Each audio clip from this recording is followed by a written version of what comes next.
ആകാശവാണി.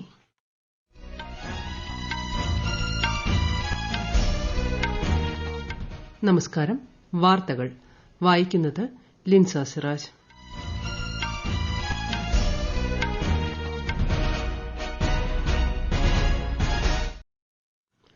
പ്രധാന വാർത്തകൾ.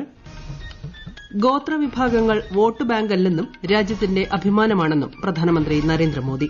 മധ്യപ്രദേശിൽ 7300 കോടി രൂപയുടെ വികസന പദ്ധതികൾക്ക് തുടക്കം കുറിച്ചു. പ്രധാനമന്ത്രി നാളെ റോസ്ഗർ മേളയിൽ 1 ലക്ഷം പേർക്ക് നിയമന പത്രങ്ങൾ കൈമാറും. ബീഹാറിൽ നിതീഷ് കുമാറിന്റെ നേതൃത്വത്തിലുള്ള എൻഡിഎ സർക്കാർ നാളെ വിശ്വാസ വോട്ട് തേടും. കേന്ദ്ര സായുധ പോലീസ് സേനയിലെ കോൺസ്റ്റബിൾ തസ്തികയിലേക്കുള്ള പരീക്ഷ ഇനി മുതൽ മലയാളം ഉൾപ്പെടെ 13 പ്രാദേശിക ഭാഷകളിലും. കേരളത്തിൽ കാട്ടാന ആക്രമണം തടയാൻ പ്രത്യേക സെല്ലിന് രൂപം നൽകുമെന്ന് മന്ത്രി A K Saseendran. Under 19 cricket ലോകകപ്പിൽ ഓസ്ട്രേലിയയ്ക്കെതിരെ ഇന്ത്യയ്ക്ക് 254 റൺസ് വിജയലക്ഷ്യം. വാർത്തകൾ വിശദമായി. ഗോത്ര സമൂഹത്തിന്റെ ഉന്നമനത്തിനും പെരുമയ്ക്കും ആദരവിനുമായുള്ള പ്രതിബദ്ധതയോടെയാണ് കഴിഞ്ഞ 10 വർഷവും സർക്കാർ പ്രവർത്തിച്ചതെന്ന് പ്രധാനമന്ത്രി നരേന്ദ്രമോദി. മധ്യപ്രദേശിലെ ഛാബുവയിൽ ഗോത്ര മഹാകുംഭമേളയിൽ സംസാരിക്കുകയായിരുന്നു അദ്ദേഹം.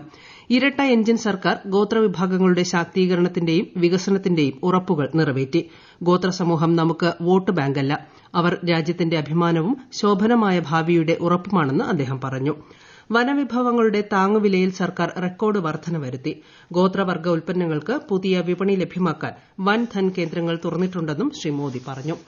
നേരത്തെ ഗോത്രവർഗ്ഗക്കാർ കൂടുതലായി വസിക്കുന്ന മധ്യപ്രദേശിലെ ഛാബുവ ജില്ലയിൽ 7300 കോടി രൂപയുടെ വിവിധ വികസന പദ്ധതികൾ പ്രധാനമന്ത്രി ഉദ്ഘാടനം ചെയ്തിരുന്നു. ഗോത്രവർഗ്ഗക്കാർക്ക് പ്രയോജനപ്രദമാകുന്ന നിരവധി സംരംഭങ്ങൾക്ക് അദ്ദേഹം തറക്കല്ലിടുകയും ചെയ്തു. വിശദാംശങ്ങളിലേക്ക്. മധ്യപ്രദേശിലെ ഛാബുവയിൽ 2 ലക്ഷത്തോളം വനിതാ ഗുണഭോക്താക്കൾക്ക് ആഹാർ അനുദാൻ യോജനയ്ക്ക് കീഴിൽ പ്രതിമാസ ഗഡുവും പ്രധാനമന്ത്രി വിതരണം ചെയ്തു. സ്വാമിത്വ പദ്ധതിയുടെ ഗുണഭോക്താക്കൾക്ക് 1,75,000 അവകാശ രേഖകൾ ശ്രീ മോദി കൈമാറി. പ്രധാനമന്ത്രി ആദർശ് ഗ്രാം യോജനയ്ക്ക് കീഴിൽ 559 ഗ്രാമങ്ങൾക്കായി 55 കോടി രൂപ നൽകിയ പ്രധാനമന്ത്രി ഛാബുവയിൽ സിഎം റൈസ് സ്കൂൾ, ധാർ ലത്ലാം ജില്ലകളിൽ 1000-ലധികം ഗ്രാമങ്ങൾക്കുള്ള കുടിവെള്ള വിതരണ പദ്ധതി, ഛാബുവയിൽ 50 പഞ്ചായത്തുകൾക്കായി 14 ജലവിതരണ പദ്ധതികൾ എന്നിവയ്ക്കും തറക്കല്ലിട്ടു. വിവിധ റെയിൽ പദ്ധതികൾക്കും തുടക്കം കുറിച്ച പ്രധാനമന്ത്രി മധ്യപ്രദേശിൽ 3275 കോടിയിലധികം രൂപയുടെ റോഡ് വികസന പദ്ധതികളും രാജ്യത്തിന് സമർപ്പിച്ചു. News desk Akashvani. കേന്ദ്ര സർക്കാരിന്റെ റോസ്ഗർ മേളയുടെ 12ാം ഘട്ടം നാളെ. 1 ലക്ഷം പേർക്ക് പ്രധാനമന്ത്രി നരേന്ദ്രമോദി നിയമന പത്രങ്ങൾ കൈമാറും. രാജ്യത്തിന്റെ വിവിധ ഭാഗങ്ങളിൽ നിന്നുള്ള ഉദ്യോഗാർത്ഥികളുമായി പ്രധാനമന്ത്രി വെർച്വലായി സംവദിക്കും. തിരുവനന്തപുരം പള്ളിപ്പുറം CRPF ആസ്ഥാനത്ത് സംഘടിപ്പിക്കുന്ന പരിപാടിയിൽ കേന്ദ്ര സഹമന്ത്രി വി മുരളീധരൻ നിയമന ഉത്തരവുകൾ കൈമാറും. ബീഹാർ മുഖ്യമന്ത്രി നിതീഷ് കുമാർ നാളെ നിയമസഭയിൽ വിശ്വാസ വോട്ട് തേടും.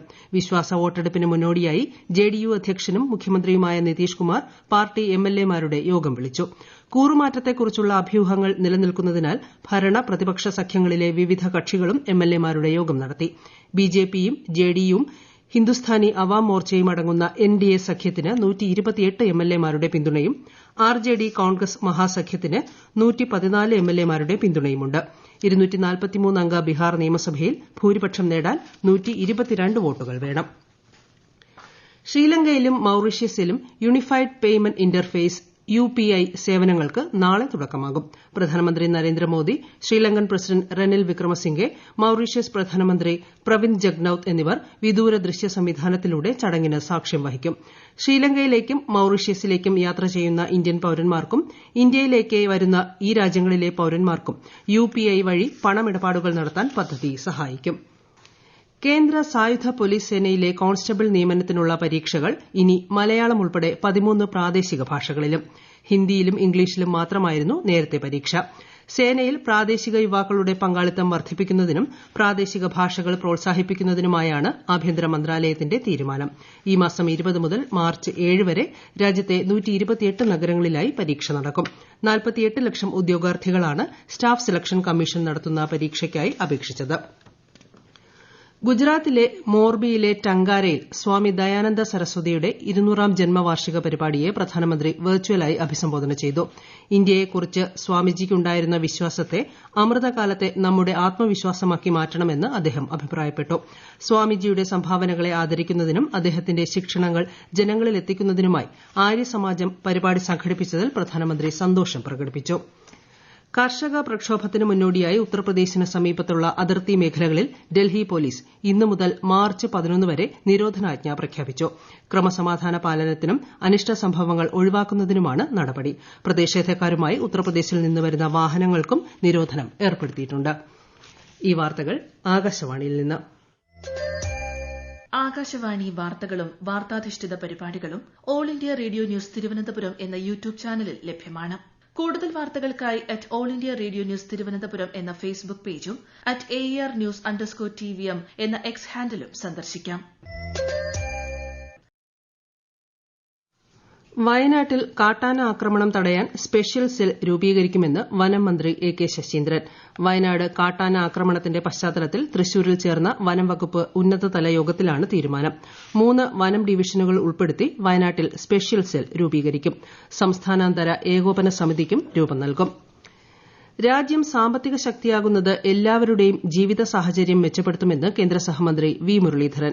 നെഹ്റു യുവകേന്ദ്രയുടെയും ഗ്ലോബൽ ഗിവേഴ്സ് ഫൌണ്ടേഷന്റെയും ആഭിമുഖ്യത്തിൽ ആറ്റിങ്ങലിൽ സംഘടിപ്പിച്ച തൊഴിൽ മേള ഉദ്ഘാടനം ചെയ്യുകയായിരുന്നു അദ്ദേഹം. യുവാക്കളുടെ കഴിവുകൾ കുടുംബത്തിനും നാടിനും പ്രയോജനപ്പെടുത്തുക എന്നതാണ് കേന്ദ്ര സർക്കാർ ലക്ഷ്യമെന്ന് കേന്ദ്ര സഹമന്ത്രി പറഞ്ഞു. 3000-ഓളം തൊഴിലവസരങ്ങൾ ലഭ്യമാക്കുന്ന മേളയിൽ 50ഓളം സ്ഥാപനങ്ങൾ പങ്കെടുത്തു. ശാസ്ത്ര സാങ്കേതിക രംഗങ്ങളിൽ സ്ത്രീകളെ പ്രോത്സാഹിപ്പിക്കുന്നത് ലക്ഷ്യമിട്ടുള്ള അന്താരാഷ്ട്ര ദിനാചരണത്തിന്റെ ഭാഗമായി രാജ്യത്ത് സ്വാതി പോർട്ടലിന് തുടക്കം കുറിച്ചു. ന്യൂഡൽഹിയിലെ ദേശീയ ശാസ്ത്ര അക്കാദമിയിൽ നടന്ന ചടങ്ങിൽ മുഖ്യ ശാസ്ത്ര ഉപദേഷ്ടാവ് അജയ് കുമാർ പോർട്ടൽ ഉദ്ഘാടനം നിർവഹിച്ചു. രാജ്യത്തുടനീളം ശാസ്ത്ര സാങ്കേതിക എഞ്ചിനീയറിംഗ് ഗണിത വൈദ്യശാസ്ത്ര മേഖലകളിൽ പ്രവർത്തിക്കുന്ന സ്ത്രീകൾക്കായി ഏകീകൃത ഓൺലൈൻ ഡാറ്റാബേസ് സൃഷ്ടിക്കുകയാണ് സ്വാതി പോർട്ടൽ ലക്ഷ്യമിടുന്നത്. ശാസ്ത്രമേഖലയിൽ സ്ത്രീകളുടെ പങ്കാളിത്തം വർദ്ധിപ്പിച്ച് ലിംഗഭേദം ഒഴിവാക്കാൻ പോർട്ടൽ സഹായിക്കും. പ്രശസ്ത ഹിന്ദി മൈഥിലി സാഹിത്യകാരി ഉഷ കിരൺ ഖാൻ അന്തരിച്ചു. 82 വയസ്സായിരുന്നു. പട്നയിലെ സ്വകാര്യ ആശുപത്രിയിലായിരുന്നു അന്ത്യം. സാഹിത്യ അക്കാദമി പുരസ്കാരവും ഭാരത് ഭാരതി അവാർഡും ഉൾപ്പെടെ നിരവധി സാഹിത്യ ബഹുമതികൾക്ക് അർഹയായ ഉഷ കിരണിന് രാജ്യം പത്മശ്രീ നൽകി ആദരിച്ചിട്ടുണ്ട്. കഥ, നോവൽ, ബാലസാഹിത്യ വിഭാഗങ്ങളിലായി നിരവധി കൃതികൾ രചിച്ചിട്ടുണ്ട്. അണ്ടർ-19 ക്രിക്കറ്റ് ലോകകപ്പ് ഫൈനലിൽ ഓസ്ട്രേലിയയ്ക്കെതിരെ ഇന്ത്യയ്ക്ക് 254 റൺസ് വിജയലക്ഷ്യം. ടോസ് നേടി ആദ്യം ബാറ്റ് ചെയ്ത ഓസ്ട്രേലിയ 50 ഓവറിൽ 7 വിക്കറ്റ് നഷ്ടത്തിൽ 253 റൺസ് നേടി. മറുപടി ബാറ്റിംഗിൽ ഇന്ത്യ 23 ഓവറിൽ 4 വിക്കറ്റിന് 86 റൺസ് എന്ന നിലയിലാണ്. Chennai open ATP challenger tennis പുരുഷ സിംഗിൾസ് കിരീടം ഇന്ത്യയുടെ സുമിത് നാഗലിന്. ഫൈനലിൽ ഇറ്റലിയുടെ ലൂക്ക നർദിയെ 6-1, 6-4-നാണ് സുമിത് പരാജയപ്പെടുത്തിയത്. ISL ഫുട്ബോളിൽ ജംഷഡ്പൂർ ബംഗളൂരു FC പോരാട്ടം ആരംഭിച്ചു. ജംഷഡ്പൂരിലെ JRD ടാറ്റ സ്പോർട്സ് കോംപ്ലക്സിലാണ് മത്സരം. പാകിസ്ഥാൻ തെരഞ്ഞെടുപ്പ് ഫലപ്രഖ്യാപനം ഇന്ന് അർദ്ധരാത്രിയോടെ പൂർത്തിയാക്കണമെന്ന് ഇമ്രാൻഖാൻ നയിക്കുന്ന തെഹ്രീക്ക്-ഇ-ഇൻസാഫ് പാർട്ടി തെരഞ്ഞെടുപ്പ് കമ്മീഷനോട് ആവശ്യപ്പെട്ടു. രാജ്യവ്യാപക പ്രതിഷേധത്തിനും പാർട്ടി ആഹ്വാനം ചെയ്തു. വിവിധ രാഷ്ട്രീയ പാർട്ടികളുടെ പ്രതിഷേധത്തെ തുടർന്ന് ഇസ്ലാമാബാദിൽ ഇന്ന് നിരോധനാജ്ഞ ഏർപ്പെടുത്തി. വരുന്ന ലോക്സഭാ തെരഞ്ഞെടുപ്പിന് മുൻപ് പൌരത്വ ഭേദഗതി നിയമം വിജ്ഞാപനം ചെയ്ത് നടപ്പാക്കുമെന്ന് കേന്ദ്ര ആഭ്യന്തരമന്ത്രി അമിത്ഷാ. ന്യൂഡൽഹിയിൽ ET Now ആഗോള വ്യാവസായിക ഉച്ചകോടിയിൽ സംസാരിക്കുകയായിരുന്നു അദ്ദേഹം. CAA പൌരത്വം നൽകാനുള്ള നടപടിയാണെന്നും ആരുടെയും പൌരത്വം എടുത്തുകളയുന്നതല്ലെന്നും അദ്ദേഹം പറഞ്ഞു. പൊതുതെരഞ്ഞെടുപ്പിൽ പഞ്ചാബിലും ചണ്ഡീഗഡിലും INDIA രാഷ്ട്രീയ കൂട്ടായ്മയുമായി സഖ്യത്തിനില്ലെന്ന് ആം ആദ്മി പാർട്ടി കൺവീനർ അരവിന്ദ് കെജ്രിവാൾ വ്യക്തമാക്കി. 2 ആഴ്ചയ്ക്കുള്ളിൽ പഞ്ചാബിലെ 13 ലോക്സഭാ സീറ്റുകളിലേക്കും ചണ്ഡീഗഡിലെ 1 സീറ്റിലേക്കുമുള്ള സ്ഥാനാർത്ഥികളെ പാർട്ടി പ്രഖ്യാപിക്കുമെന്നും അദ്ദേഹം പറഞ്ഞു. സംസ്ഥാന സർക്കാരിന്റെ ഉന്നതി സ്കോളർഷിപ്പ് വഴി പട്ടികജാതി വിഭാഗത്തിൽപ്പെട്ട 28 വിദ്യാർത്ഥികൾ കൂടി വിദേശ പഠനത്തിന് അർഹരായി.